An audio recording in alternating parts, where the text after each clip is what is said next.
Hello and welcome to a brand new episode of the Daily Debate. My name is Ahmed Nader and tonight we're going to focus on the efforts of Egypt on the presidential level as well as the level of the foreign ministry to be de-escalating the situation in the region in the Middle East, as we will be following the latest developments and the statements made by the US President Donald Trump regarding the breakthrough in negotiations that took place for today that could possibly end the war in the upcoming days. And we will be shedding more light on the efforts of His Excellency President Abdel Fattah al-Sisi in the past week, as well as the phone calls being conducted by Foreign Minister Dr. Badr Abdulati to be de-escalating the situation and finding a possible solution for the conflict as soon as possible. And I'm honored to be having with me in the studio for tonight is Dr. Ahmed Al-Lithi Nasif, the international strategic consultant and writer.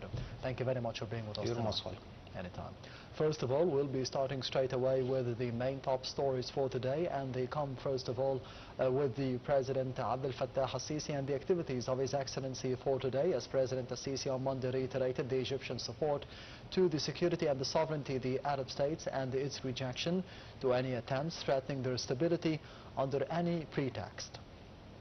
The President made these remarks as he received a phone call from the Indonesian President Prabowo Subianto, where they tackled the Egyptian efforts to halt the current regional escalation and contain the crisis, given its grave repercussions on the entire world.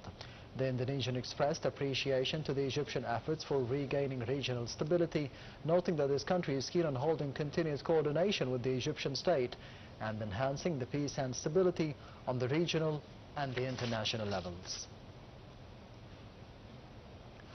Minister of Foreign Affairs, International Cooperation and the Egyptians Abroad, Badr Abdulati, stressed the necessity of continued international and regional efforts to de-escalate the conditions in the Middle East through the diplomatic means. The minister made these remarks in a phone call with the Russian Foreign Minister Sergei Lavrov, warning of the repercussions of the expanded regional conflict and pressing for intensifying coordination on the regional and the international levels to contain the crisis.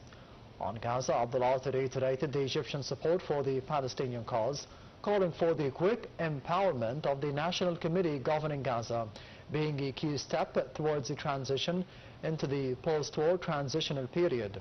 The top diplomat, meanwhile, renewed the Egyptian supportive stance to the diplomatic paths, aiming at ending the Ukrainian crisis, helping to restore the regional and the international security and stability. Minister of Foreign Affairs, International Cooperation and the Egyptians Abroad, Badr Abdulati, said that the violation of the sovereignty of any Arab state poses a direct threat to the Egyptian and the Arab national security. The minister made these remarks in a phone call with the Greek counterpart, where they exchanged the points of view on the latest regional developments. Abdulati said concerted efforts are needed to prevent the region from an endless cycle of chaos, urging the return to the diplomatic path to contain the crisis. Also on Monday, Minister of Foreign Affairs Badr Abdulati received a phone call from the Iraqi Deputy Prime Minister and the Minister of Foreign Affairs Fuad Hussein. The call discussed the latest developments and the repercussions of the serious military escalation in the Middle East. Abdulati warned that the continuation of the military operations threatens sliding the region into total chaos. He stressed the need to de-escalate the situation and prioritize the diplomatic track to avoid the expansion of the conflict, which could lead to catastrophic repercussions. The call also discussed the implications of the current events on Iraq and the importance of maintaining the Iraqi stability, unity and security. Abdulati also reiterated the Egyptian support to the Iraqi government to preserve the sovereignty of the country and the safety of its people.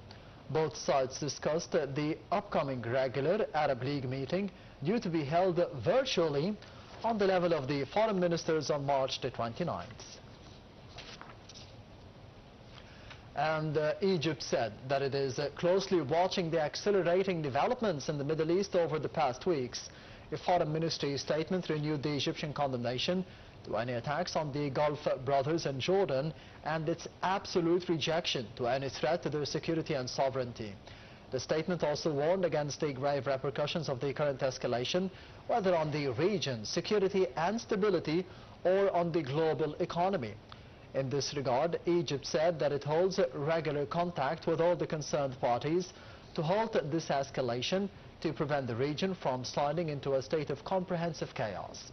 Thus, the ministry said that Egypt hails all the efforts and the initiatives aiming at diffusing regional tensions and ending the war, the latest of which is the U.S. President Donald Trump's remarks on stopping the planned attacks on the Iranian energy facilities. It called on all the parties to seize the opportunity and return to the negotiating table to end the differences through peaceful means.